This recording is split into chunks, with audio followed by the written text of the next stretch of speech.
Wala ka ng silbing Teresa. Ang dumi mo, ang baho mo, at ang mga anak mo ang sumisira sa dangal ng mansyong ito. Lumayas ka bago ko ipatawag ang mga pulis para ikulong ka dahil sa pagnanakaw. Ang tinig ni Doña Consuelo ay matalas na parang pira-pirasong bubog na bumaon sa pandinig ni Teresa.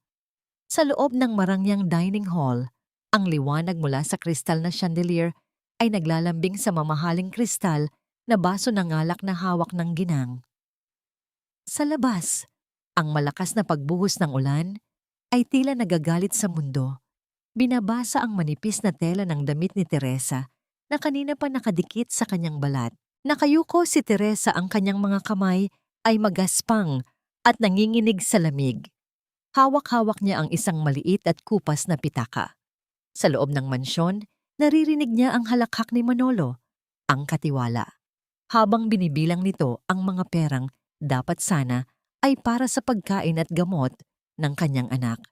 Ang bawat patak ng ulan na tumatama sa kanyang balikat ay tila suntok na nagpapaalala sa kanya na wala siyang karapatang humingi ng awa. Dahan-dahan niyang inilapat ang kanyang palad sa malamig na bakal ng gate.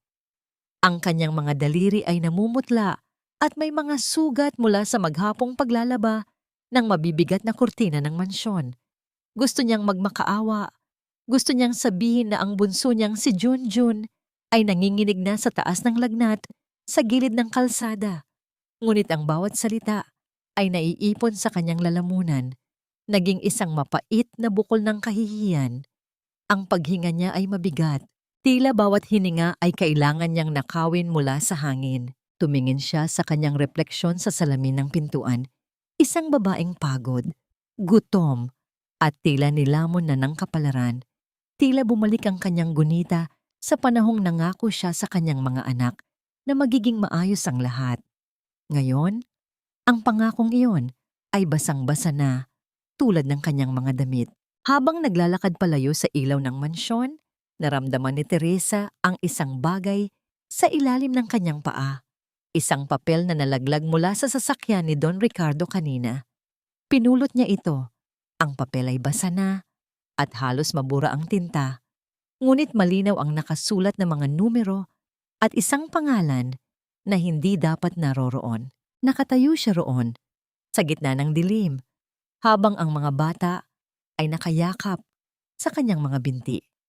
Ang tanong na gumugulo sa kanyang isipan ay hindi na kung paano siya makakakain bukas, kundi kung hanggang kailan niya kayang itago ang lihim na hawak niya ngayon. Kung ang katotohanan ito ay ang susi sa kanilang kaligtasan, bakit pakiramdam niya ay isa itong sumpa na unti-unting sisira sa kanila? Nilingon niya ang mansyon na tila isang malaking halimaw na nakabuka ang bibig. Sa kabilang banda, ang mga mata ng kanyang anak ay puno ng tiwala. Isang tiwalang hindi niya alam kung kaya pa niyang panghawakan hanggang sa pagsikat ng araw. Ang bawat patak ng ulan na humahampas sa bubungan ng mga tindahan sa gilid ng kalsada ay tila mga palakol na humahati sa katahimikan ng gabi. Nasilungan ni Teresa ang kanyang mga anak sa ilalim ng isang makipot na eskinita kung saan ang tanging proteksyon nila laban sa hampas ng hangin ay ilang pirasong karton na nakuha niya sa basurahan. Inayos niya ang pagkakalagay ng mga ito, pilit na ginagawang malambot ang matigas at basang sapin para sa kanyang mga anak. Nanginginig ang mga labi ni Junjun habang nakahilig ang ulo sa kanyang dibdib. Ramdam ni Teresa ang init ng katawan ng bata. Isang lagnat na tila kumakain sa lakas ng kanyang anak. Inilabas niya ang maliit na bote ng tubig na natira, ang huling patak na kanyang itinira para sa kanila. Ipinahid niya ang basang panyo sa noo ng bata. Ang bawat galaw niya ay dahan-dahan, puno ng pag-iingat na tila nag-aayos ng isang marupok na kristal. Ang kanyang mga kamay, na dati ay nanginginig sa galit, ay naging mahinahon sa harap ng pangangailangan ng kanyang mga anak. Sa kabilang dako, ang mga ilaw mula sa mga dumaraang sasakyan ay saglit na nagbibigay liwanag sa paligid. Bawat ilaw na dumarating ay nagpapabilis sa tibok ng kanyang puso. sa takot na baka ang mga gwardiya ng mansyon ay hinahanap na sila upang tuluyang itaboy sa labas ng lungsod. Ang bawat anino sa pader ay tila isang banta, isang paalala na ang mundo sa labas ng bakod ng mga mayayaman ay walang puwang para sa tulad nila. Kinuha ni Teresa ang papel na napulot niya kanina. Sa gitna ng dilim, sa tulong ng malabong liwanag ng poste sa kalsada, muli niyang sinuri ang mga numero. Hindi lamang ito listahan ng gastos. Ito ay isang talaan ng mga transaksyong hindi tugma sa mga resibong nakita niya noong siya ay naglilinis sa opisina ni Don Ricardo. Ang pangalan ni Doña Consuelo ay nakasulat sa gilid. May kasamang lagda na tila isang hudyat ng isang mas malalim na pagkakamali. Ang mga numerong ito ay hindi lamang basta pera. Ito ay ang kabuhayan ng mga manggagawang tulad niya na ninakaw ng mga taong itinuturing nilang Diyos. Tiningnan ni Teresa ang kanyang mga anak habang tahimik silang magkakatabing nakaupo. Marumi ang kanilang mga damit at halatang pagod sila. Ngunit sa kabila ng hirap ay may bakas pa rin ng inosenteng katahimikan sa kanilang mga mukha. Sa sandaling iyon, may mabigat na katotohanang tumama kay Teresa. Unti-unti niyang naunawaan na ang kanilang paghihirap ay hindi lamang bunga ng malas o pagkakataon. May mga taong gumawa ng mga desisyong nagdulot ng sakit at pagkawala sa kanila. Mga taong piniling unahin ang sariling interes kaysa kapakanan ng iba. Napayakap siya sa sarili habang pilit nilalabanan ang matinding pagod at kawalan ng pag-asa. Ngunit nang tingnan niyang muli ang kanyang mga anak, may bahagi ng kanyang puso na tumangging sumuko. Maaring pagod na siya. Maaring pakiramdam niya'y wala nang natitirang lakas. Ngunit alam niyang kailangan niyang manatiling matatag para sa mga batang umaasa sa kanya. Dahil habang may dahilan pa siyang protektahan sila, hindi pa siya maaring tuluyang mawalan ng pag-asa. Ngunit ang makita ang kanyang mga anak na namamatay dahil sa kasakiman ng iba ay isang bagay na hindi niya papayagan. Hinalikan niya ang noo ni Junjun at bumulong ng isang panalangin. Ang kanyang mga mata, na dati ay laging nakayuko dahil sa hiya, ay unti-unting tumitingala sa direksyon ng mansyon. Ang dilim ay hindi na lamang isang panganib. Ito ay naging saksi sa kanyang pagbabago. Hindi na siya ang babaeng nagmamakaawa sa gate. Siya na ngayon ang tagapangalaga ng isang katotohanang maaaring magpabagsak sa mga taong nagturing sa kanila na basura. Sa gitna ng ginaw, isang desisyon ang nabuo sa kanyang puso. Bukas, hindi na siya magtatanong kung may matitira ba silang pagkain.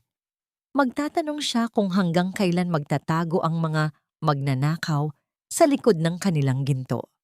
Ang bawat pagpatak ng ulan ay tila naghuhudyat ng isang bagong simula, isang tahimik na giyera na siya mismo ang magsisimula. Ang bukang liwayway ay nagdala ng masakit na liwanag na tumama sa mga mata ni Teresa. Ang lamig ng semento ay tumagos sa kanyang mga buto, ngunit mas matindi ang lamig na nararamdaman niya sa kanyang puso habang pinagmamasdan ang maputlang mukha ni Junjun. Kailangan niya ng gamot. Kailangan niya ng kahit kaunting pagkain. Dahil sa desperasyon, pinagpasyahan niyang bumalik sa mansyon, hindi para muling magmakaawa, kundi para kunin ang naiwang maliit na bag na naglalaman ng kanyang mga gamit at ang tanging litrato ng kanyang yumaong asawa. Pagdating niya sa gilid ng gate, ang paligid ay tahimik, tila isang sementeryo ng mga pangarap.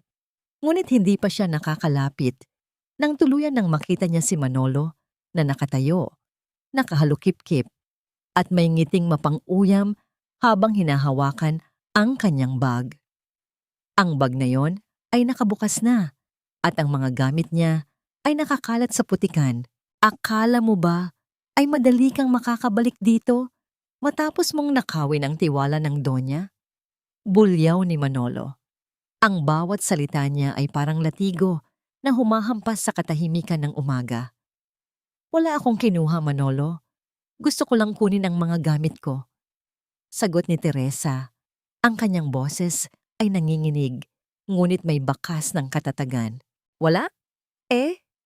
Ano itong nakita ko sa loob ng bulsa ng iyong apron kahapon? Inilabas ni Manolo ang isang kwintas na brilyante, ang paboritong aksesorya ni Doña Consuelo. Nanlaki ang mga mata ni Teresa. Alam niyang hindi iyon sa kanya. Alam niyang ito ay isang malinaw at maduming patibong. Ang pagkakasakal ng kaba sa kanyang dibdib ay nagdulot ng isang matinding panginginig sa kanyang mga kamay. Pakiramdam niya ay unti-unti siyang nilulunod ng isang alon ng kasinungalingan na hindi niya kayang pigilan. Hindi ko yan ninakaw. Alam mong hindi ko gagawin yan. Sigaw ni Teresa. Ngunit ang boses niya ay nalunod sa ingay ng isang paparating na sasakyan. Bumaba mula rito si Doña Consuelo, nakasuot ng seda na kasingkinang ng kanyang masamang budhi. Teresa, Teresa, akala ko ba ay tapat ka? Utang mo ang buhay mo sa amin. Binigyan kita ng pagkakataon. Tapos ito ang igaganti mo? Wika ni Consuelo. Ang kanyang boses ay puno ng mapagkunwaring pagkadismaya. Tiningnan niya ang mga katulong na nagmamasid mula sa malayo. Ang mga matang puno ng takot at pag-iwas. Walang sino man ang nagtangkang lumapit. Walang sino man ang nagtangkang magtanggol sa kanya. Ramdam ni Teresa ang paghapdi ng kanyang mga mata. Ang hiya ay isang mabigat na kadena na pumipigil sa kanya na lumaban ng pisikal, ngunit sa loob ng kanyang isipan, ang bawat salita ni Consuelo ay nagiging gasolina sa apoy na unti-unting lumalakas. Tiningnan niya ang kwintas, tiningnan niya ang mga mata ng ginang, at doon niya napagtanto, hindi lamang siya ang nilalaro nito. Lahat sila ay biktima, at siya ang napiling maging sakripisyo. Hindi ako magnanakaw, Doña Consuelo. At ang katotohanan ay hindi ninyo matatabunan ng kahit gaano karaming kasinungalingan. Mahinang sagot ni Teresa bago siya tumalikod at naglakad palayo sa ilalim ng matitinding tingin ng mga taong dati niyang kasama. Ang bawat hakbang niya ay mabigat, ngunit ang kanyang ulo ay nakataas. Paglakad niya palayo, naramdaman niya ang isang kamay na humawak sa kanyang braso mula sa likuran. Isang matandang babae, si Nanay Rosa, ang nagabot ng isang maliit na kapirasong papel sa kanyang palad. Mag-ingat ka, bulong nito bago mabilis na bumalik sa loob ng mansyon. Sa pagbukas ni Teresa ng papel, isang pangalan at isang numero ng telepono ang nakasulat. Ang pangalan ng isang taong matagal nang naghahanap ng hustisya sa loob ng mansyong yon. Ang hapon ay nababalot ng kulay kahel na sinag ng araw. Ngunit sa loob ng maliit na silungan ni Teresa, sa ilalim ng isang abandonadong waiting shed, ang paligid ay nananatiling madilim at malamig. Nakatingin lamang si Teresa sa maliit na papel na ibinigay ni Nanay Rosa. Ang pangalan na nakasulat doon, Attorney Valeriano, ay isang pangalang hindi bago sa pandinig ng mga mahihirap sa kanilang distrito. Siya ang abogado na kilalang tumutulong sa mga taong walang laban, ang boses ng mga nawawalan ng boses. Dahan-dahang hinaplos ni Teresa ang papel. Ang gilid nito ay medyo lukot na dahil sa higpit ng pagkakahawak niya. Ang kanyang mga anak ay mahimbing na natutulog sa tabi niya. Ang kanilang mga hininga ay mahina at mababaw dahil sa gutom. Tiningnan niya ang bawat sulok ng eskinita. Tinitiyak na walang nakamasid.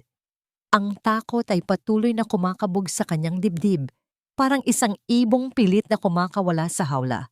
Ngunit ang galit ang nagpapanatili sa kanya na manatiling nakatayo. Maya-maya, narinig niya ang mahinang yabag ng mga paa sa tuyong dahon sa labas. Agad siyang tumayo, handang protektahan ang kanyang mga anak. Mula sa anino, lumabas ang isang figura na nakabalot ng shawl, si Nanay Rosa. Ang matandang katulong ay humihingal. Ang kanyang mga mata ay puno ng pag-aalala habang pabalik-balik na tumitingin sa daan. Teresa, huwag kang magtagal dito. Mahinang bulong ni Nanay Rosa, ang kanyang boses ay nanginginig. Inabot niya ang isang maliit na supot ng tinapay at ilang barya. Alam ko ang totoo. Nakita ko si Manolo na ibinulsa ang kwintas bago niya ito itinanim sa iyong gamit. Ginagawa nila ito sa bawat katulong na nagiging banta sa kanilang mga lihim. Napahigpit ang pagkuyom ng kamao ni Teresa. Ang bawat salita ni Nanay Rosa ay parang isang matalim na kutsilyo na humihiwa sa kanyang dibdib. Hindi lang siya basta biktima, siya ay bahagi ng isang mahabang listahan ng mga inalipusta. Bakit ninyo ginagawa ito para sa akin, Nanay Rosa? Hindi ba kayo natatakot na madamay? Tanong ni Teresa. Ang kanyang boses ay punong-puno ng pagtataka at pasasalamat. Ngumiti ang matanda, isang malungkot at puno ng karanasang ngiti. Dahil sa loob ng mahabang panahon, hinayaan naming manalo ang kasamaan dahil sa takot. Pero ang takot ay may hangganan, Teresa. At ang pananahimik ay isang uri rin ng pagkakasala. Pag-alis ni Nanay Rosa, naiwan si Teresa na mag-isa sa dilim. Ang mga barya sa kanyang palad ay malamig. Ngunit ang pag-asang dala ng impormasyon ay mainit sa kanyang kalooban. Tiningnan niya ang pangalan ni Attorney Valeriano. Kung siya ang susi upang mabuksan ang pintuan ng katarungan, handa siyang suungin ang kahit anong panganib. Sa malayo, ang mga ilaw ng mansyon ng Severino ay nagsisimulang magningning. Isang marangyang palasyo na nakatayo sa ibabaw ng mga basag na buhay ng mga mahihirap. Para kay Teresa, ang bawat bumbilya sa mansyong yon ay hindi na simbolo ng yaman, kundi mga mata na nagbabantay sa kanya. Ngunit sa gabing iyon, hindi na siya natatakot. Ang lihim na hawak niya ay hindi na lamang isang pirasong papel. Ito ay naging isang sandata. Ang mahabang gabi ng pagdurusa ay unti-unti nang nagbubukas sa isang umaga ng paniningil. Sko, huwag mong kakalimutan, Teresa, na kung wala ako, malamang ay namumulot ka na ng basura sa kalsada bago pa man kita pinatuloy sa mansyong ito. Isang kumpas ko lang, mabubura ang dangal ng pamilya mo sa probinsya. Ang mga salita ni Doña Consuelo ay lumabas mula sa bintana ng kanyang itim na sasakyan na huminto sa tapat ng madilim na eskinita kung saan namamalagi si Teresa. Ang bango ng mamahaling pabango ng ginang ay pilit na nakikipag-agawan sa masangsang na amoy ng paligid. Nakatayo si Teresa, ang kanyang mga kamay ay mahigpit na nakakapit sa suot na lumang cardigan, habang ang kanyang puso ay tila isang tambol na mabilis ang pagtibok. Dahan-dahang bumaba ang salamin ng kotse, inilalantad ang mukha ni Consuelo na balot ng malamig na ngiti. Ang kanyang mga mata ay walang bakas ng awa, kundi puno ng pagbabanta. Inilabas niya ang isang maliit na sobre at ipinakita ang mga larawan ng matandang ina ni Teresa sa Bicol, na masayang naglalakad patungo sa simbahan. Ang bawat larawan ay tila isang paalala na ang galamay ng mga Severino ay abot hanggang sa pinakamalayong dako ng kanilang bayan. Ang utang na loob ay hindi nababayaran ng pera, Teresa. Patuloy ni Consuelo, ang kanyang boses ay naging malambing, ngunit nakakapanghilakbot. Binigyan kita ng trabaho ng mamatay ang asawa mo. Pinakain ko ang mga anak mo. Kung magmamatigas ka at susubukan mong dungisan ang pangalan ko, hindi lang ikaw ang babagsak. Sisiguraduhin ko na ang buong angkan ninyo ay itatakwil lang ng lahat bilang mga magnanakaw at walang utang na loob. Naramdaman ni Teresa ang bigat ng isang hindi nakikitang kadena na nakapulupot sa kanyang leeg. Ang bawat tulong na natanggap niya noon ay tila naging laso na ngayon ay unti-unting pumapatay sa kanyang kakayahang lumaban. Ang konsepto ng hiya ay naging isang pader na humaharang sa kanyang bawat hakbang. Paano siya lalaban kung ang nakataya ay hindi lang ang sarili niyang buhay, kundi ang dangal ng kanyang mga magulang?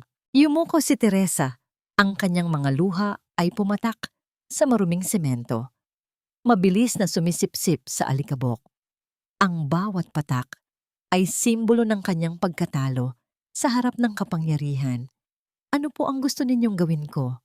Mahina niyang tanong. Ang boses ay halos pabulong na dahil sa bigat ng emosyon. Gusto kong mawala ka. Umalis ka ng Maynila, bumalik ka sa putikan na pinanggalingan mo, at kalimutan mo ang lahat ng nakita mo sa mansyon. Sagot ni Consuelo bago muling itinaas ang salamin ng sasakyan. Ang dagundong ng makina ng kotse ay unti-unting lumayo. Naiwan ang usok na humalo sa malamig na hangin ng gabi. Nang makaalis ang sasakyan, dahan-dahang kinuha ni Teresa mula sa kanyang bulsa ang maliit at kupas na litrato ng kanyang asawa. Ito ang tanging bagay na malinis at hindi nabahira ng putik sa kanyang pagkatao. Tinitigan niya ang nangiti ng asawa, isang lalaking palaging nagsasabi sa kanya na ang tunay na kayamanan ay ang malinis na budhi. Sa gitna ng kanyang pag-iyak, naramdaman ni Teresa ang maliit na kamay ng kanyang anak na humawak sa kanyang balabal. Ang init ng balat ng bata ay tila isang kuryente na nagbigay ng panibagong lakas sa kanyang nanghihinang loob. Ang tanikala ng utang na loob ay maaaring mabigat, ngunit ang pagmamahal ng isang ina ay may sariling talim na kayang pumutol sa kahit anong bakal. Habang pinagmamasdan niya ang papalayong mga ilaw ng sasakyan, isang bagong uri ng paninindigan ang sumilay sa kanyang mga mata. Hindi na siya tatakbo. Ang utang na loob na binabanggit ni Consuelo ay matagal na niyang nabayaran ng kanyang pawis at dugo. Ngunit sa kanyang pagtayo, napansin niya ang isang lalaking nakatayo sa kanto, nakasuot ng itim na jacket at tila kanina pa siya pinagmamasdan. Hindi niya ito kilala, ngunit ang paraan ng pagtitingin nito ay nagpadama sa kanya ng isang bagong uri ng panganib. Sino ang lalaking ito at ano ang kinalaman niya sa babalang iniwan ni Doña Consuelo? Bakit tila may mga butas ang bawat pahinang binubuklat ko sa mga ulat na ito? Ang bulong ni Don Ricardo sa kanyang sarili ay naging isang malamig na buntong hininga na humalo sa katahimikan ng kanyang malawak na opisina. Ang amoy ng lumang papel at mamahaling kahoy ng mesa ay tila hindi na nagbibigay ng dating kapanatagan. Sa halip, bawat numero sa kanyang harapan ay tila mga matang nanghuhusga sa kanyang pagkukulang bilang pinuno ng tahanan. Inayos niya ang kanyang salamin at muling sinuri ang mga resibo ng pagkain para sa mga giadyan. Ayon sa listahan, bumibili sila ng mga dekalidad na karne at bigas linggo-linggo. Ngunit naalala niya ang itsura ni Teresa bago ito umalis. Ang pamumutla ng pisngi nito, ang panunuyo ng balat, at ang panginginig ng mga kamay dahil sa gutom. Kung ganito karami ang pagkaing binabayaran ng kumpanya, bakit tila ang mga taong naglilingkod sa kanya ay unti-unting nauubos ang lakas? Dahan-dahan niyang hinaplos ang gilid ng isang resibo. Napansin niya ang maliliit na pagkakaiba sa lagda ng supplier. Isang maliit na kurba na hindi tugma sa orihinal.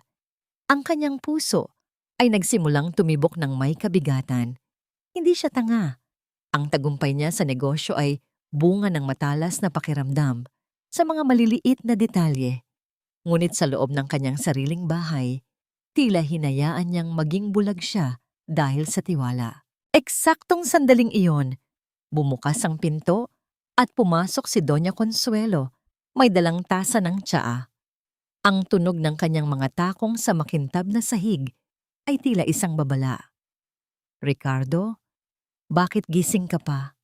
Masyado mo nang pinapagod ang sarili mo sa mga lumang dokumentong yan. It's just household expenses. Let Manolo handle it. Wika ng ginang. Ang boses ay malambing, ngunit may himig ng pag-uutos. Tumingala si Ricardo. Pinagmamasdan ng asawa sa ilalim ng malamlam na ilaw. Consuelo, napansin mo ba ang itsura ni Teresa bago siya umalis? She looked starved. At ang mga anak niya, bakit sila nasa kalsada kung binibigyan natin sila ng sapat na benepisyo? Isang saglit na katahimikan ang namayani. Nakita ni Ricardo ang bahagyang paggalaw ng mga mata ni Consuelo. Isang mabilis na pagdaan ng kaba bago ito napalitan ng isang mapang-aping ngiti. Oh Ricardo, you're too kind-hearted. Alam mo naman ang mga taong yan. Binibigyan mo na ng tulong. Ginagastos pa sa sugal o ipinapadala lahat sa probinsya? Si Teresa? She was stealing, remember? Nakita ni Manolo ang ebidensya. Huwag ka nang magpadala sa acting niya. Hindi sumagot si Ricardo. Pinanood niya ang asawa habang inilalagay ang tasa sa mesa. Ang bawat kilos ni Consuelo ay tila masyadong perpekto, masyadong praktisado. Nang lisanin ng ginang ang silid, naiwan ang bango ng kanyang pabango na tila isang maskarang pilit na nagtatago ng isang mabulok na katotohanan. Kinuha ni Ricardo ang kanyang cellphone at tinawagan ng isang lumang kaibigan, isang retiradong investigador. I need you to look into something. Not the business, but my own house. Habang ibinababa niya ang telepono, napansin niya ang isang maliit na piraso ng tela na naipit sa gilid ng basurahan malapit sa kanyang mesa. Ito ay isang himulmol mula sa lumang uniforme ng giajan, kulay asul, sarn, at may bahid ng putik. Naalala niya ang mukha ni Teresa noong huli silang magkita. Ang mga mata nitong puno ng katotohanan na hindi nito masabi dahil sa takot. Sa labas, ang hangin ay muling umiihip ng malakas. Tila nagbabadya ng isa pang bagyo. Ngunit sa loob ng puso ni Don Ricardo, ang tunay na bagyo ay nagsisimula pa lamang. Ang tanong na gumugulo sa kanya ay hindi na kung nagnakaw ba si Teresa, kundi kung sino ba talaga ang tunay na magnanakaw na kasalo niya sa mesa gabi-gabi. Ang katahimikan ng mansyon ay tila naging isang malaking sikreto na naghihintay lamang ng isang pagkakamali upang tuluyang sumabog. Ang pinakamalayong distansya sa mundo ay hindi ang pagitan ng dalawang dagat, kundi ang pagitan ng bintana ng isang mamahaling sasakyan at ang kalsadang puno ng putik kung saan nakatayo ang isang taong nawalan ng lahat. Nakatayo si Teresa sa kanto, malapit sa labasan ng subdibisyon, habang ang init ng sikat ng araw ay tila sumasabay sa init ng lagnat na nananalaytay sa katawan ng kanyang anak na si Junjun. Yakap-yakap niya ang bata na balot ng isang lumang kumot. Ang kanyang mga mata ay puyat at namumula sa pagod. Nakita niya ang pamilyar na itim na sasakyan ni Don Ricardo na dahan-dahang lumalabas mula sa gate ng mansyon. Ito na ang pagkakataon niya. Kailangan niyang maibigay ang dokumentong hawak niya, kailangan niyang sabihin ang totoo, bago sila tuluyang mamatay sa gutom. Don Ricardo! Don Ricardo! Sandali lang po! Ang sigaw ni Teresa ay napaos sa hangin. Hinaluan ng ingay ng busina ng mga dumaraang sasakyan. Nagmadali siyang humabol. Ang kanyang mga tsinelas ay halos maputol na sa bawat hakbang sa magaspang na kalsada. Ngunit bago pa man siya makalapit sa bintana ng sasakyan, isang malakas na braso ang humarang sa kanya. Si Manolo, ang katiwala, ay biglang lumitaw mula sa gilid. Ang kanyang mukha ay madilim at puno ng puot. Hinawakan niya ng mahigpit ang balikat ni Teresa, sapat na upang mapangiwi ang huli sa sakit. Saan mo akalang pupunta, Teresa? Hindi mo ba naintindihan ang sinabi ni Doña Consuelo? Ang dumi mo ay hindi dapat dumidikit sa sasakyang ito, bulong ni Manolo. Ang kanyang boses ay tila isang ahas na nanunuklaw sa gitna ng katahimikan. Bitawan mo ako, Manolo. Kailangan kong makausap si Don Ricardo. Alam ko ang ginagawa ninyo. Pilit na kumakawala si Teresa, ngunit lalong hinigpitan ng katiwala ang pagkakahawak sa kanya. Itinutulak siya pabalik sa madilim na bahagi ng pader kung saan hindi sila makikita mula sa loob ng sasakyan. Sa loob ng sasakyan, bahagyang ibinaba ni Don Ricardo ang kanyang salamin. Nakaramdam siya ng kakaibang ingay sa labas, isang boses na tila pamilyar sa kanyang pandinig. Lumingon siya sa paligid, ngunit ang tanging nakita niya ay ang malawak na bakod at ang ilang mga puno na sumasayaw sa hangin. Manolo, may tao ba sa labas? Tanong niya sa driver. Wala po, Don Ricardo. Isang pulubi lang na naghahanap ng pansin, pinaalis ko na po. Mabilis na sagot ni Manolo habang bumabalik sa loob ng sasakyan matapos itulak si Teresa sa putikan. Napanood ni Teresa Ang dahan-dahang pag-alis ng sasakyan, ang usok mula sa tambutso ay humalo sa kanyang mga luha. Sa kanyang pagkakadapa, ang kanyang palad ay tumama sa gilid ng gulong ng sasakyan bago ito tuluyang lumayo. Nag-iiwan ng isang maputik na bakas ng kanyang kamay sa makintab na bakal, isang piping saksi ng kanyang pag-iral na hindi man lang napansin ng taong inaasahan niyang magliligtas sa kanya. Ang akala mo ba ay mananalo ka? Muling lumapit si Manolo sa kanya bago pumasok sa loob ng gate. Ang katotohanan ay para lang sa mga taong may pera. Sa tulad mong basahan, ang katotohanan ay isang malaking kasinungalingan. Nanatiling nakadapa si Teresa sa putik. Ang kanyang dibdib ay kumakatal sa bawat hikbi.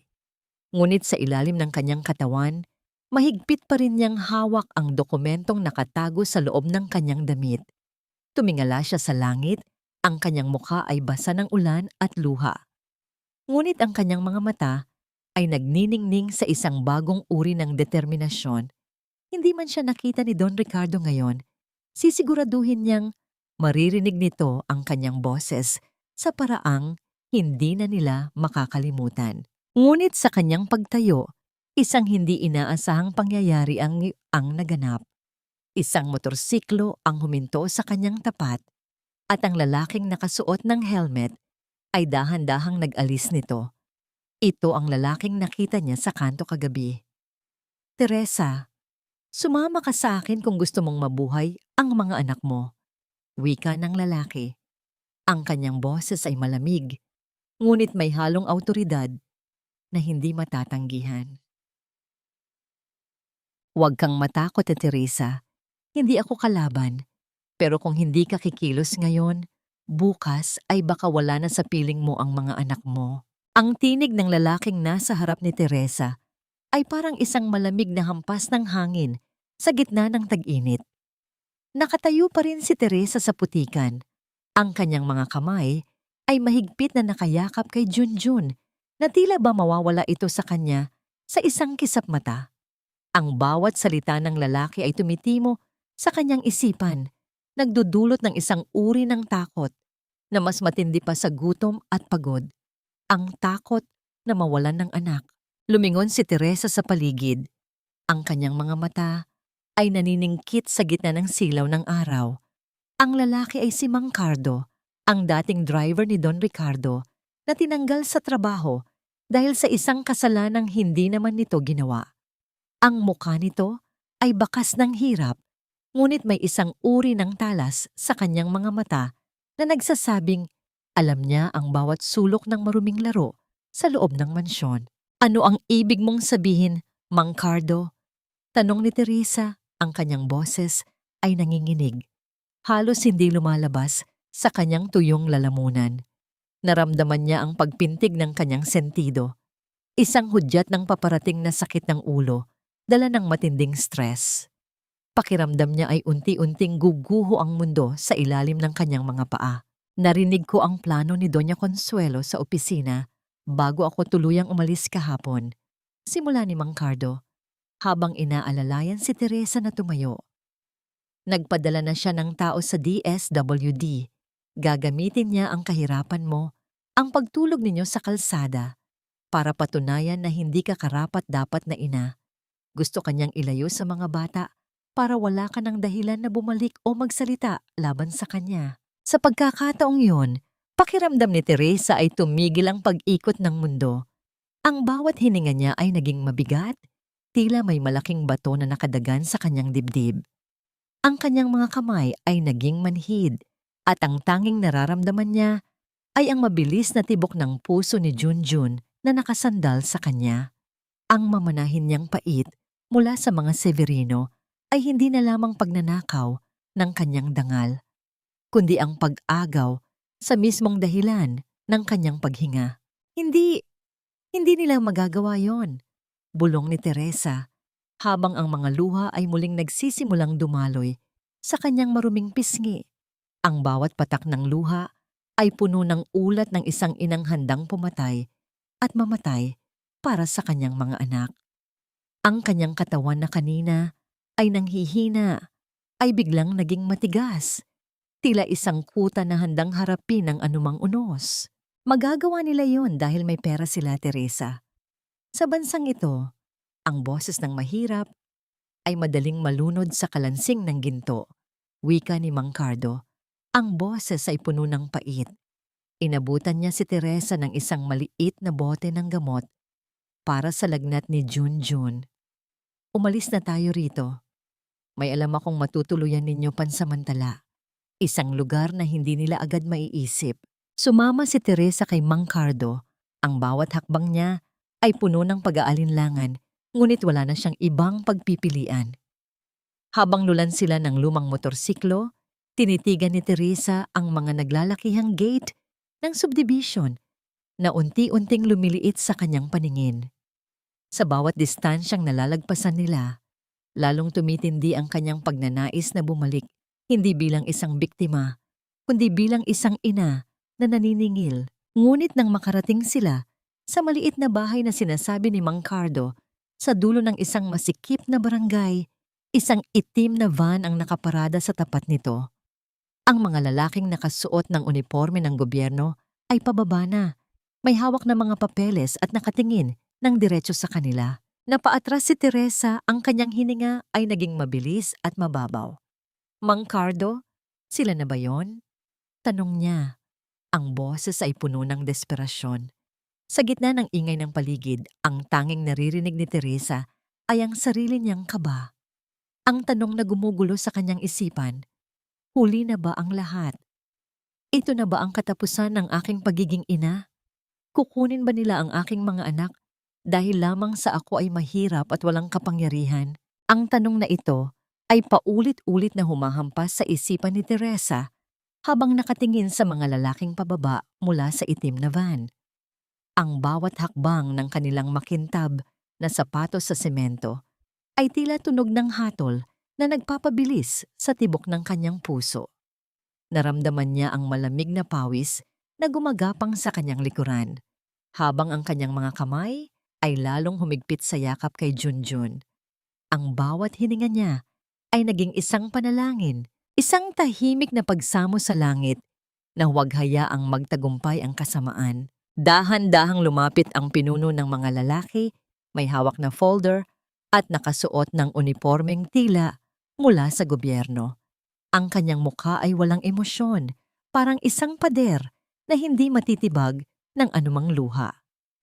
Teresa Santos, kami ay mula sa kaukulang ahensya.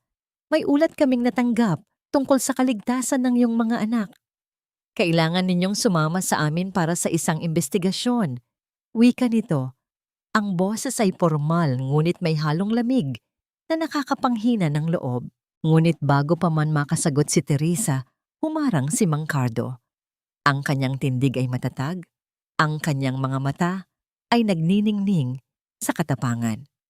Sandali lang, nasaan ang inyong mga ID? Nasaan ang opisyal na utos mula sa korte? Alam ko ang batas at alam ko rin kung sino ang nagbayad sa inyo para gawin ito.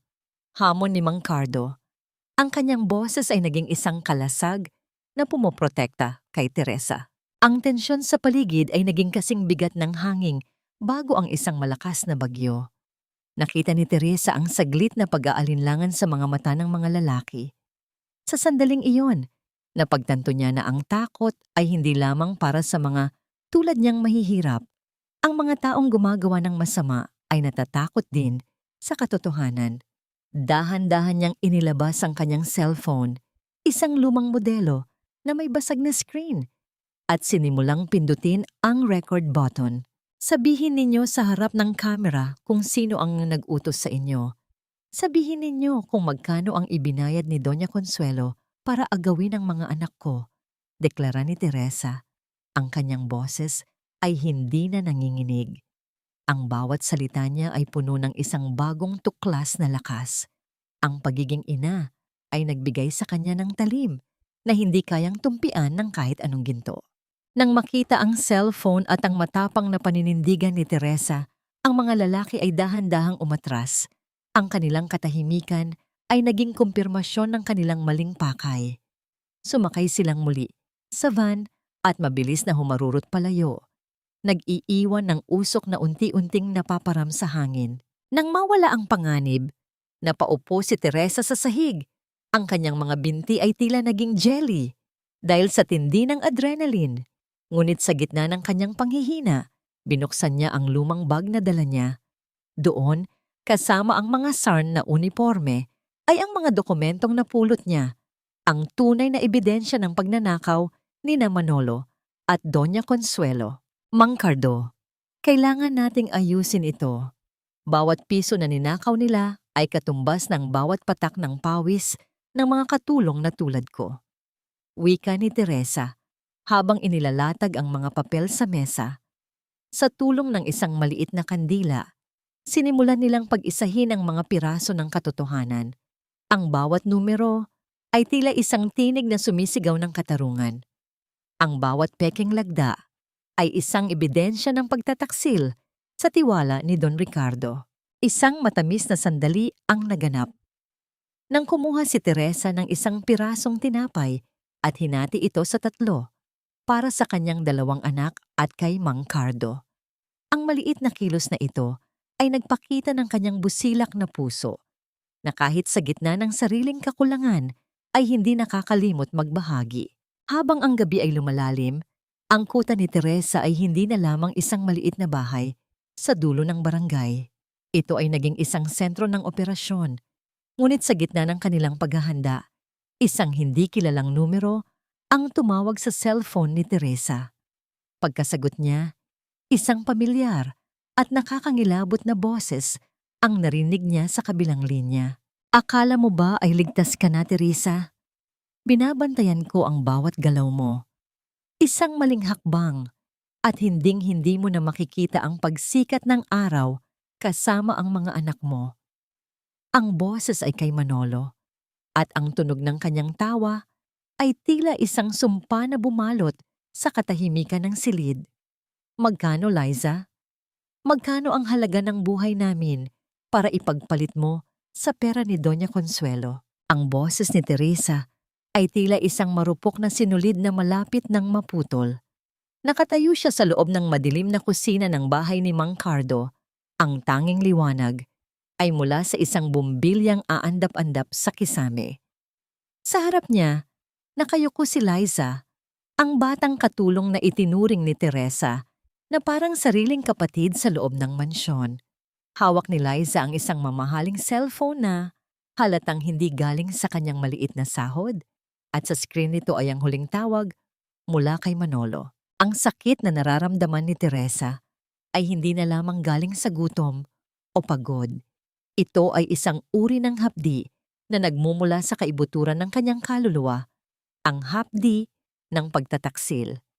Pinanood ni Teresa kung paano nanginig ang mga balikat ni Liza habang humihikbi ito. Ang bawat patak ng luha ng dalaga ay tila asin na ibinubuhos sa sariwang sugat ng puso ni Teresa. Naalala niya kung paano niya hinahati ang kanyang pagkain noon para lang hindi malipasan ng gutom ang dalagang ito, kung paano niya ito pinagtatanggol sa mga mura ni Manolo. Ate Teresa, patawad po. Kailangan lang ng pera ng nanay ko para sa operasyon. Bulong ni Liza sa gitna ng kanyang pag-iyak. Ang bawat salita ay parang isang dagok na nagpapadapa sa natitirang tiwala ni Teresa sa mundo. Naramdaman ni Teresa ang panunuyo ng kanyang lalamunan. Ang kanyang mga kamay ay nanlamig at ang kanyang mga tuhod ay tila nawalan ng lakas upang suportahan ang kanyang bigat. Humawak siya sa gilid ng mesa. Ang kanyang mga kuko ay bumaon sa lumang kahoy hanggang sa makaramdam siya ng bahagyang hapdi. Ang kanyang hininga ay naging mabigat at pasumpong-sumpong. Tila may isang malaking kamay na sumasakal sa kanyang dibdib. Lahat tayo ay may kailangan, Liza. Lahat tayo ay naghihirap. Pero hindi ko inakala na ang kaligtasan ng mga anak ko ang gagawin mong puhunan para sa sarili mong pamilya. Wika ni Teresa. Ang kanyang boses ay naging malamig at matatag sa gitna ng kanyang pagkawasak. Ang kanyang mga mata na dati ay puno ng pagmamahal para sa dalaga Ngayon ay tila 2 uling na unti-unting namamatay ang ningas. Tumingin si Teresa sa silid kung saan natutulog ang kanyang mga anak. Ang kapayapaan sa kanilang mga muka ay kabaliktaran ng bagyong namumuo sa loob ng silid na yon.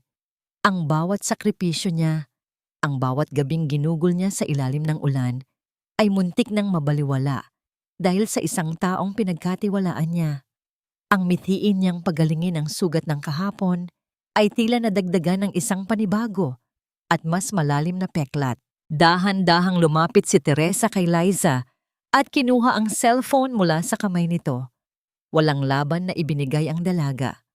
Sa sandaling iyon, hindi galit ang namayani kay Teresa, kundi isang malalim na awa.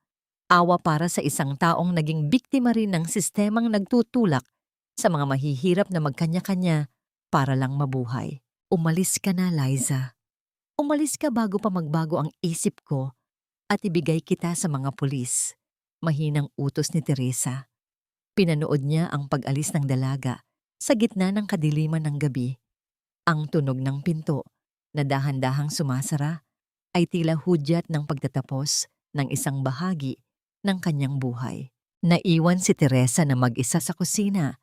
Yakap ang kanyang sarili habang ang katahimikan ay tila isang mabigat na kumot na bumabalot sa kanya.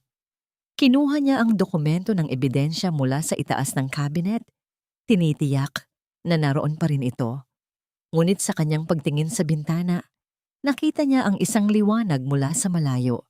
Isang liwanag na nagmumula sa mga flashlight ng mga taong unti-unting pinaliligiran ng bahay. Ang tanong na naiwan sa kanyang isipan ay kung sapat na ba ang bilis ng kanyang pagkilos. May oras pa ba siyang iligtas ang kanyang mga anak?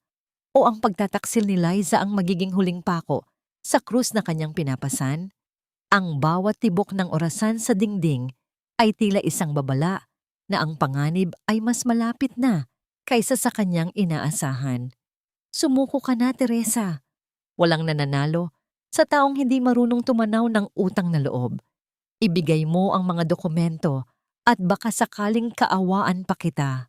Ang marahas na sigaw ni Manolo mula sa labas ng bahay ay yumanig sa marupok na dingding na gawa sa pinagtagpi-tagping kahoy at yero.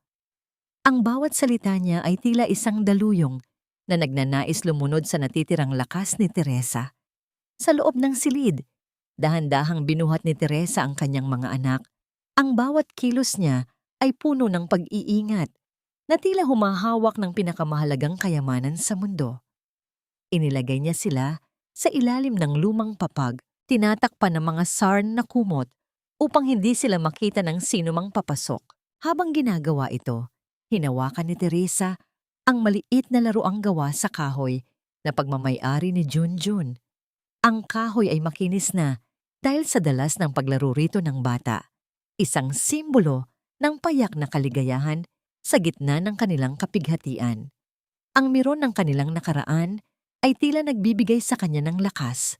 Ang bawat sakripisyo, ang bawat gabing walang laman ng tiyan ay para sa mga batang ito. Ang kabalintunaan ng sitwasyon ay hindi nakaligtas sa kanya. Habang ang mga nasa labas ay sumisigaw ng tungkol sa utang na loob, siya naman ay handang ibigay ang kanyang huling hininga para sa mga taong tunay na nagmamahal sa kanya. Naramdaman ni Teresa ang paninigas ng kanyang mga kalamnan. Ang kanyang hininga ay naging mababaw at ang bawat tibok ng kanyang puso ay tila naririnig niya sa kanyang mga tenga. Mabilis, malakas, at puno ng kaba. Ang pawis sa kanyang noo ay malamig. Gumagapang pababa sa kanyang pisngi na tila mga luhang hindi niya mapakawalan. Ang kanyang mga kamay ay naging manhid habang mahigpit niyang niyayakap ang folder ng ebidensya sa kanyang dibdib. Ang pakiramdam ng papel sa kanyang balat ay tila isang mainit na uling na nagpapaalala sa kanya ng bigat ng katotohanan ng kanyang pasan. Dahan-dahan siyang lumapit sa pintuan. Ang bawat yabag ng kanyang paa sa sahig ay tila isang bulong ng takot. Tiningnan niya ang mga siwang sa dingding, kung saan ang mga liwanag mula sa flashlight ng mga lalaki sa labas ay tila mga mata ng halimaw na naghahanap ng biktima. Ang bawat kislap ng liwanag ay nagpapaalala sa kanya na ang mundong ito ay madilim para sa mga tulad niyang walang sandata, kundi ang katotohanan. Hindi ko ibibigay ang mga ito sa inyo, Manolo. Ang katotohanan ay hindi nabibili ng takot. Ang sigaw ni Teresa, ang kanyang boses ay napaos dahil sa tindi ng emosyon. Ang kanyang tinig ay tumalon mula sa kanyang lalamunan nang may lakas na hindi niya akalaing taglay niya. Sa sandaling iyon, ang takot ay naging puot, at ang puot ay naging isang matibay na pader ng paninindigan. Biglang narinig ni Teresa ang malakas na paghampas sa pintuan. Ang kahoy ay nagsimulang gumuho, at ang mga pako ay unti-unting nabubunot mula sa pagkakabaon. Ang bawat tunog ng pagkawasak ay tila isang dagok sa kanyang kaluluwa.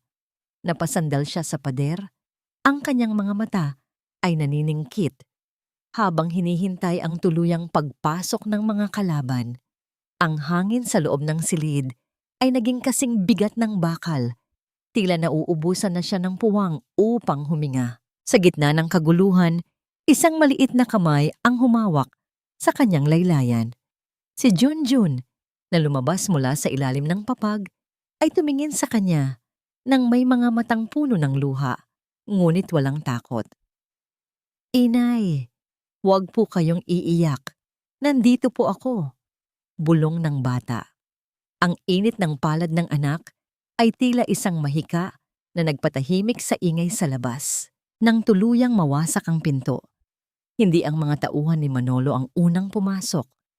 Isang matinding usok ang bumalot sa silid, na sinundan ng isang anino ng isang taong hindi niya inaasahan. Ang tanong na gumugulo sa kanyang isipan habang unti-unting naglalaho ang kanyang malay dahil sa usok. Ito na ba ang huling sandali na makikita niya ang kanyang mga anak? O ito ang simula ng isang mas malaking sakripisyo na kailangan niyang gawin?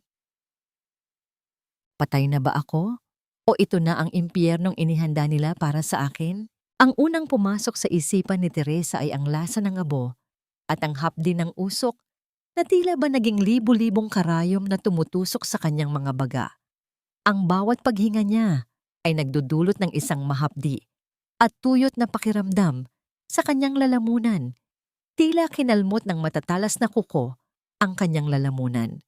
Ngunit nang dahan-dahan niyang imulat ang kanyang mga mata, hindi ang madilim na bahay ni Mang Cardo ang kanyang nakita, kundi isang maputing kisame at ang amoy ng malinis na telang bagong laba. Agad siyang bumangon, ngunit ang kanyang ulo ay uminog ng mabilis, dahilan upang mapahawak siya sa gilid ng higaan.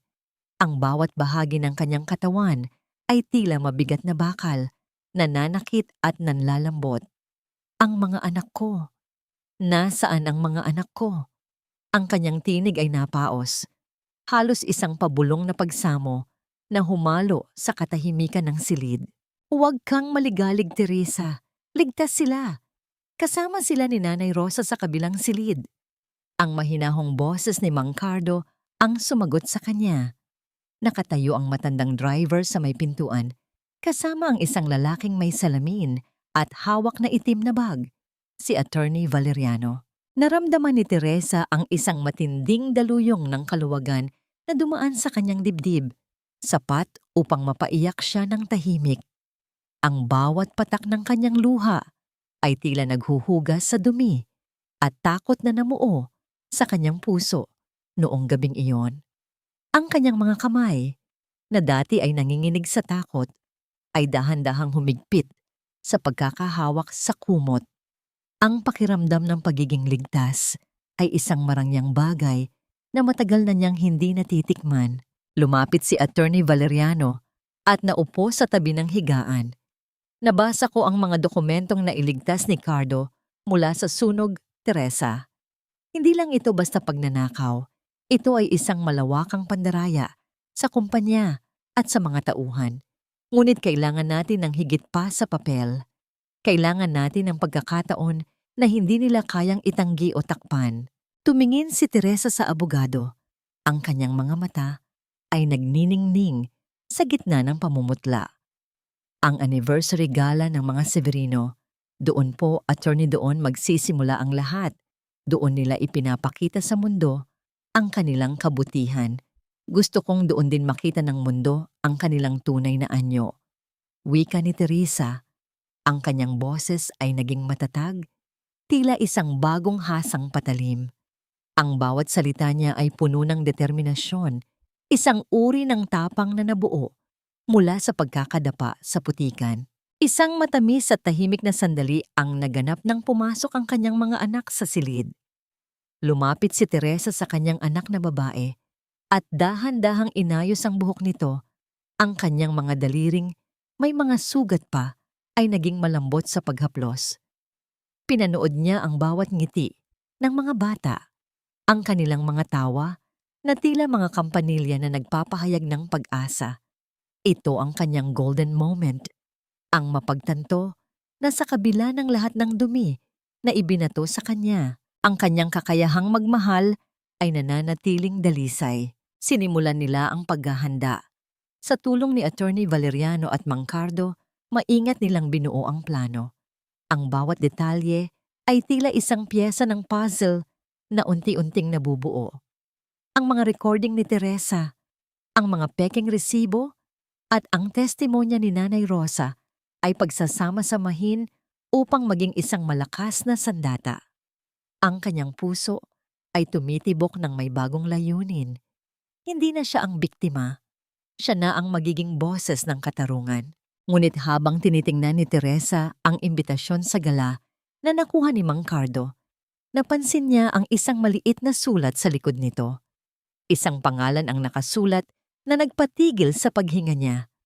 Ang pangalan ng taong magiging espesyal na panauhin sa gabing iyon ay walang iba, kundi ang taong nagbenta sa kanya sa nakaraan. Naramdaman ni Teresa ang lamig na gumagapang sa kanyang likuran.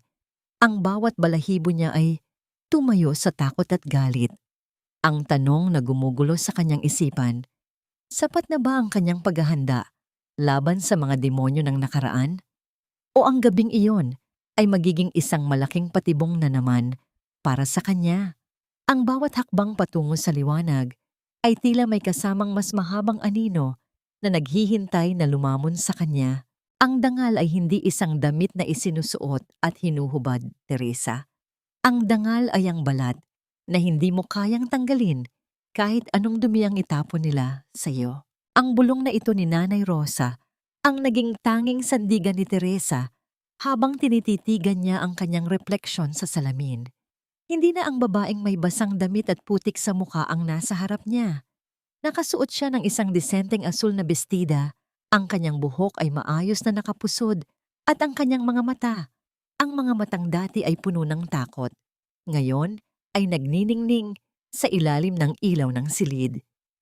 Ang kanyang mga kamay ay dahan-dahang humahaplos sa tela ng kanyang damit. Nararamdaman ang bawat himulmol nito na tila isang baluti na nagbibigay sa kanya ng proteksyon. Sa labas, ang gabi ay maliwanag.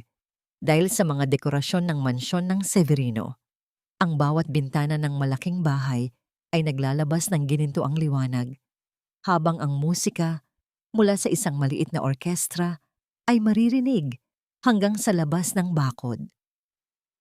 Ang bango ng mga mamahaling bulaklak at litson ay humahalo sa malamig na hangin, isang pagpapakita ng labis na yaman na itinayo sa ibabaw ng mga pangarap na dinurog. Naramdaman ni Teresa ang mabilis na tibok ng kanyang puso, tila isang tambol na nagbabadyang sumabog. Ang kanyang mga palad ay bahagyang pinapawisan, at ang bawat hininga niya ay mabigat, tila may isang malaking timbang na nakadagan sa kanyang dibdib.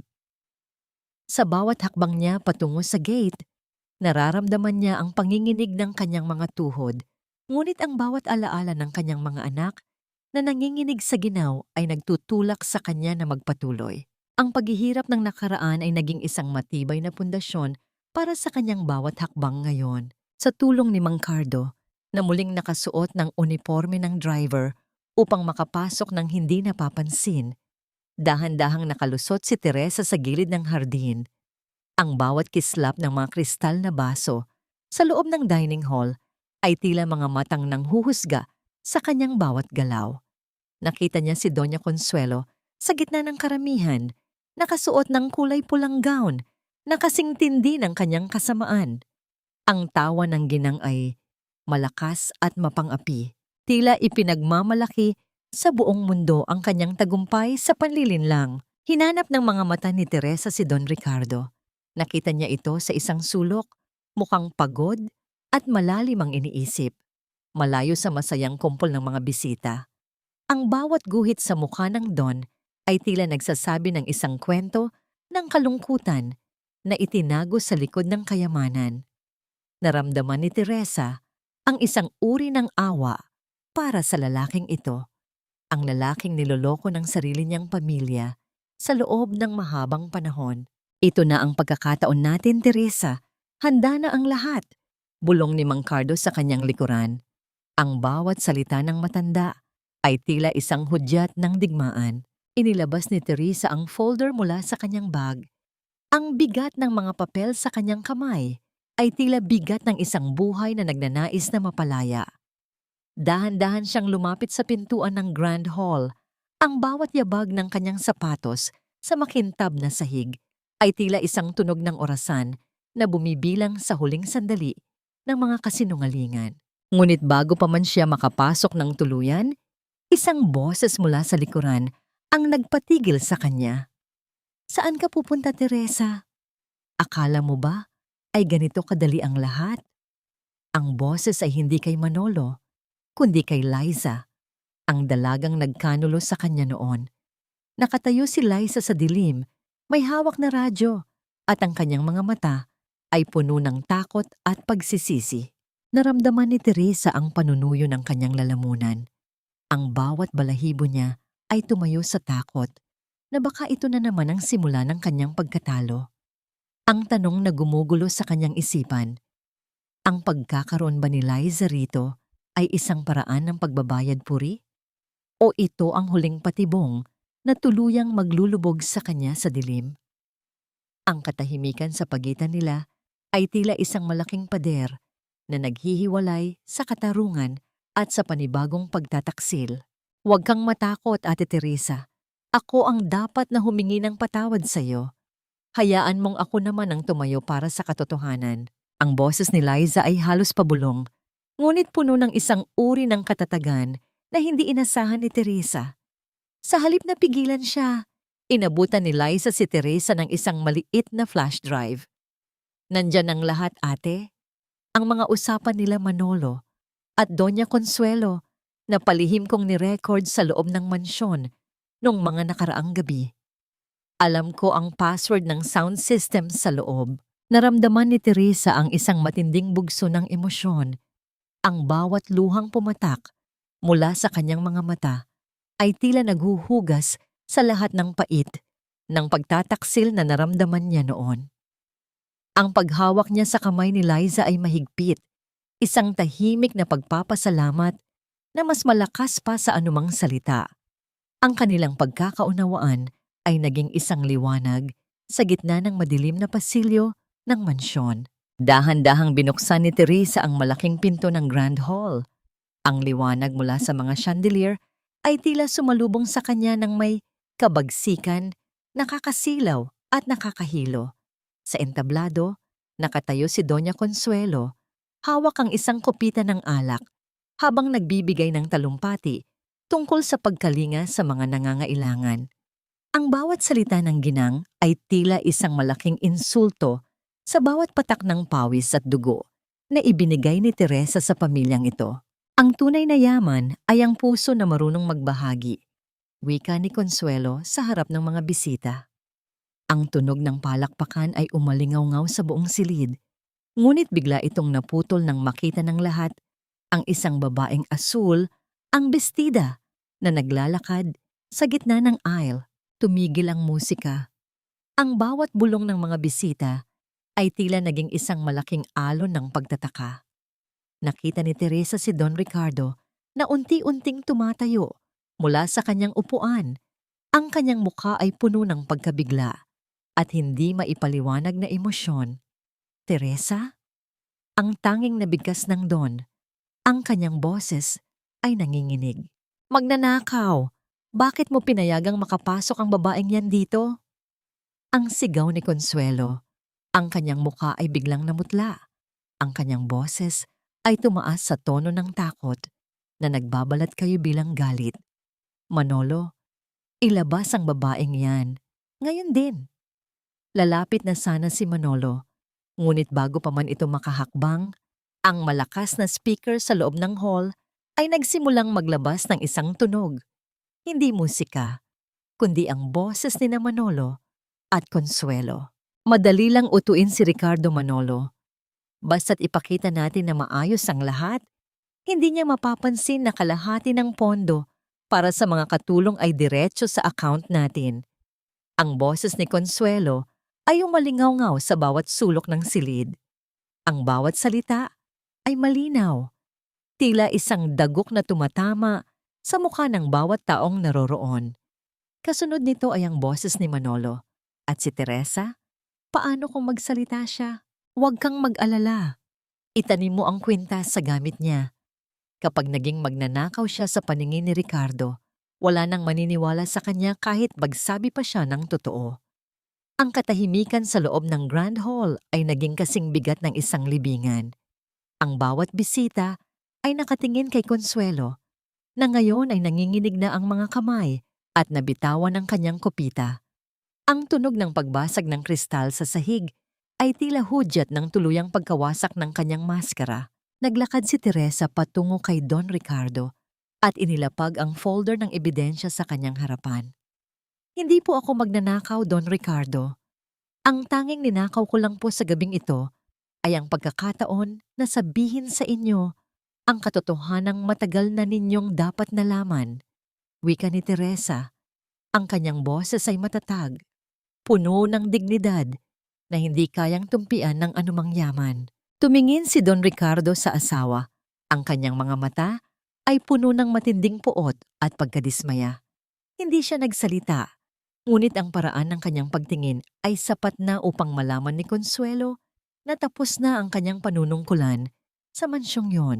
Ngunit sa gitna ng tagumpay na ito, biglang tumayo si Manolo at may kinuha sa kanyang bulsa. Isang matalas na bagay ang kumislap sa ilalim ng ilaw ng chandelier. Kung babagsak ako, isasama kita, Teresa. Sigaw ni Manolo habang mabilis na sumusugod patungo sa kanya. Naramdaman ni Teresa ang paghinto ng mundo. Ang bawat hininga niya ay naging isang panalangin. Ang tanong na gumugulo sa kanyang isipan habang nakikita ang panganib na dumarating. Ito ba ang huling sakripisyo na kailangan niyang harapin para sa kanyang kalayaan? O mayroon pang isang himalang naghihintay para sa kanya? Hindi lahat ng sugat ay naghihilom sa pera, Consuelo. Ang ibang sugat, katarungan lamang ang tanging lunas. Ang tinig ni Don Ricardo ay naging kasing lamig ng bakal habang nakatayo siya sa pagitan ni Teresa at nang nagwawalang si Manolo. Ang bawat salita niya ay tila isang hatol na nagpatahimik sa buong bulwagan. Hindi na niya hinintay na makalapit ang katiwala. Sa isang kumpas ng kanyang kamay, mabilis na sumugod ang mga security guard ng mansyon. Ang malakas na tunog ng pagbagsak ng katawan ni Manolo sa makintab na sahig ay umalingaw-ngaw na sinundan ng pagkalansing ng patalim na binitawan nito. Isang tunog ng pagkatalo na tila musika sa pandinig ng mga naapi. Nanginginig ang buong katawan ni Teresa, hindi dahil sa takot, kundi dahil sa bigat ng emosyong sa wakas ay napakawalan. Ang kanyang mga kamay ay mahigpit na nakakuyom sa kanyang dibdib. Nararamdaman ang mabilis na tibok ng kanyang puso na unti-unting kumakalma. Ang bawat hininga niya ay naging malalim, tila nililinis ng sariwang hangin ang kanyang mga baga mula sa alikabok ng mga kasinungalingan. Ricardo, makinig ka. Pinagkakaisahan lang nila ako. Si Teresa. Ang babaeng iyan ang nagplano ng lahat. Ang sigaw ni Doña Consuelo ay naging isang desperadong pagsamo. Lumapit siya sa asawa. Ang kanyang mga kamay ay pilit na humahawak sa braso ni Ricardo. Ngunit mabilis siyang itinaboy nito. Ang bawat hiyas sa kanyang leeg ay tila naging mga kadenang nagpapabigat sa kanyang bawat galaw. Ang kanyang mukha, na dati ay puno ng pagmamataas, Ngayon ay balot ng matinding hiya sa harap ng mga pinaka-impluwensyadong tao sa lungsod. Tapos na ang pagpapanggap mo, Consuelo. Wika ni Ricardo. Ang kanyang mga mata ay puno ng pait at pagsisisi. Ang akala ko ay ikaw ang katuwang ko sa pagbuo ng pangarap. Ngunit ikaw pala, ang anay, ay na sumisira sa pundasyon ng aking tahanan. Mananagot kayo ni Manolo sa bawat sentimong ninakaw ninyo at sa bawat buhay na tinapakan ninyo. Eksaktong sandaling iyon, ang pintuan ng Grand Hall ay muling bumukas. Ang tunog ng mga sapatos ng mga pulis na naglalakad sa sahig ay naging isang ritmong nagpapahayag ng katapusan. Ang bawat kislap ng kanilang mga tsapa ay tila sumasalamin sa katarungang matagal na ipinagkait. Pinanood ni Teresa kung paano inilagay ang mga posas sa mga kamay ni Manolo at Consuelo. Ang tunog ng bakal na nagtatama ay tila isang hudyat ng pagwawakas ng isang madilim na kabanata. Sa gitna ng kaguluhan, lumapit si Don Ricardo kay Teresa. Ang kanyang mga mata ay nangungusap ng libo-libong patawad. Teresa, patawarin mo ako. Naging bulag ako sa katotohanan dahil sa maling tiwala. Hindi ko maibabalik ang bawat gabi na kayo ay naghirap sa ulan, pero sisiguraduhin kong mula ngayon, wala nang bata ang kailangang matulog sa kalsada dahil sa kasakiman ng pamilyang ito. Tumingin si Teresa sa Don at pagkatapos ay sa kanyang sariling mga kamay. Ang mga sugat at kalyo ay naroon pa rin, ngunit ang panginginig ay wala na. Ito ang kanyang golden moment, ang mapagtanto na sa kabila ng lahat, nanatili siyang buo. Hindi siya naging masama tulad ng mga taong nanakit sa kanya.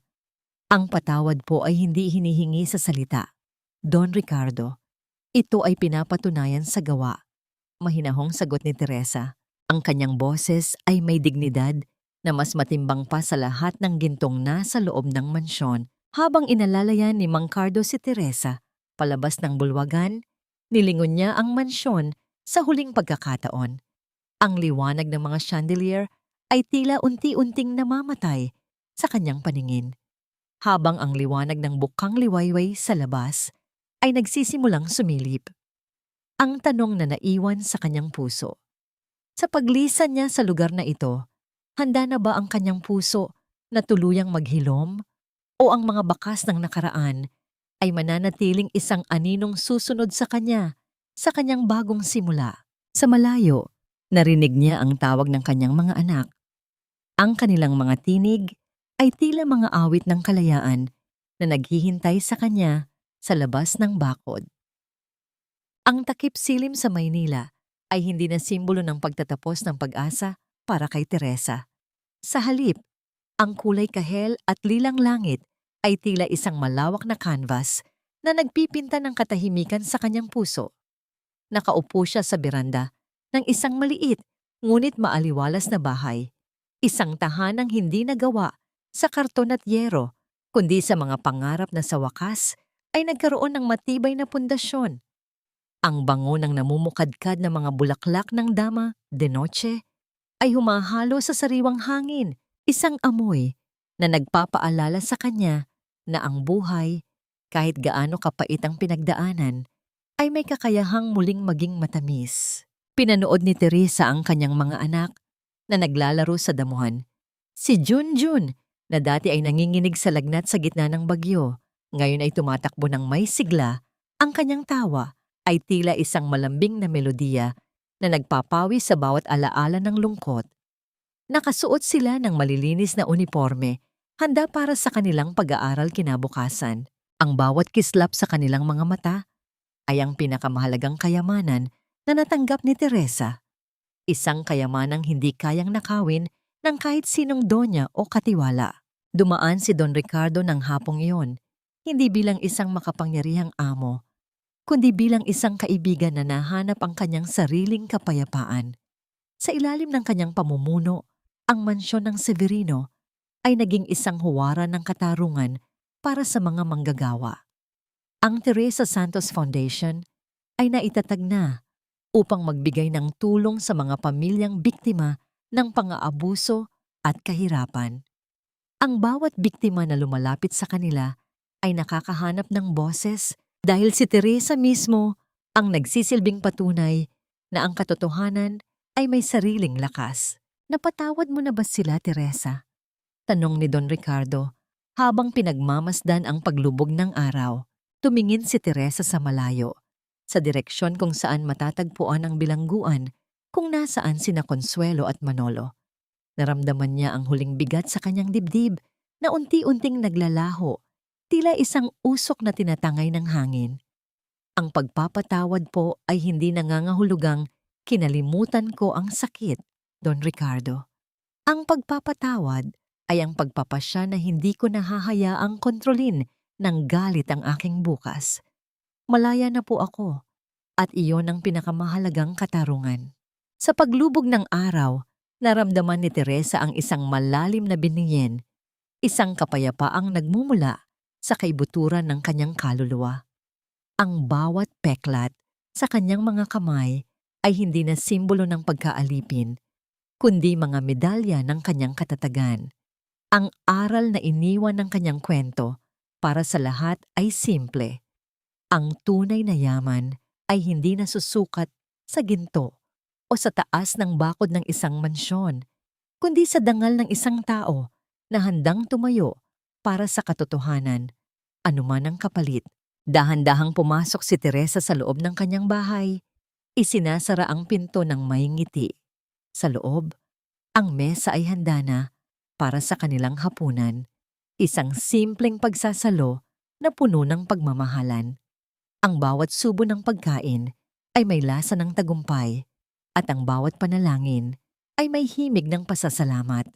Ang mahabang gabi ng pagkakait ay natapos na at ang bawat bukas ay isang panibagong pagkakataon upang muling magmahal ng walang takot. Ang liwanag ng bukang liwayway ay tuluyan ng pumatay sa dilim ng nagdaang gabi na nag-iiwan ng isang bagong pag-asa para sa pamilya ni Teresa at sa ating lahat na sumaksi sa kanyang laban. Mga mahal kong tagapakinig, maraming salamat sa pagtitiyaga at sa paglaan ng inyong oras upang samahan ako hanggang sa huling yugto ng paglalakbay na ito. Habang binuo ko ang kwentong ito, hindi ko mapigilang mapahinto at maluha nang isulat ko ang bahaging itinulak si Teresa sa putikan habang ang kanyang mga anak ay nanginginig sa ilalim ng basang karton sa gitna ng bagyo. Ang sakit na yon ay tila totoo dahil alam nating may mga Teresa sa tunay na buhay na araw-araw na nakikipagsapalaran sa kawalang katarungan. Ang bawat salita sa nobelang ito ay dumaan sa malalim na pag-iisip at pag-unawa sa bigat ng buhay na pinapasan ng marami sa atin. Isipin ninyo ang bakas ng putik na naiwan ng palad ni Teresa sa makintab na sasakyan ni Don Ricardo. Maari itong punasan at kuskusin hanggang sa muling kuminang ang bakal, ngunit ang katotohanang minsan ay may isang inang humingi ng tulong, doon ay hinding-hindi na mabubura ng anumang sabon. Tulad ng ating dangal, gaano man tayo subukang madumihan o itago ng mga makapangyarihan, ang ating marka sa mundong ito ay mananatiling buhay hanggat marunong tayong tumayo at lumaban para sa tama. Sa inyong palagay, naging tama ba ang desisyon ni Teresa na tanggapin ang tawad ni Don Ricardo sa huli? O dapat ba ay tuluyan na niyang tinalikuran ang lahat ng may kaugnayan sa pamilyang Severino? Habang pinapakinggan ninyo ang aking boses, nasaan kaya kayo ngayon? Marahil ay nagluluto kayo para sa inyong pamilya, naglalaba, o nagpapahinga matapos ang isang nakakapagod na shift sa trabaho. Gusto ko kayong marinig. Ibahagi ninyo ang inyong mga saloobin at sariling kwento ng pagtatagumpay sa comment section sa ibaba. Dahil dito, bawat karanasan ninyo ay may puwang at bawat luha ay may nakikinig. Kung ang kwentong ito ay naghatid ng bahagyang init sa inyong puso, mangyaring i-like at i-share ito upang maging inspirasyon din sa iba pang mga kababaihan. Naway manatili kayong matapang at malaya sa paghabi ng inyong sariling kwento ng pagbangon hanggang sa muli nating pagkikita sa susunod na kabanata ng ating buhay. Pamagat ng kwento. dangal sa kabila ng unos paalala. Ang lahat ng mga karakter at sitwasyon sa kwentong ito ay katang-isip lamang na nilikha para sa layuning libangin at maghatid ng positibong mensahe.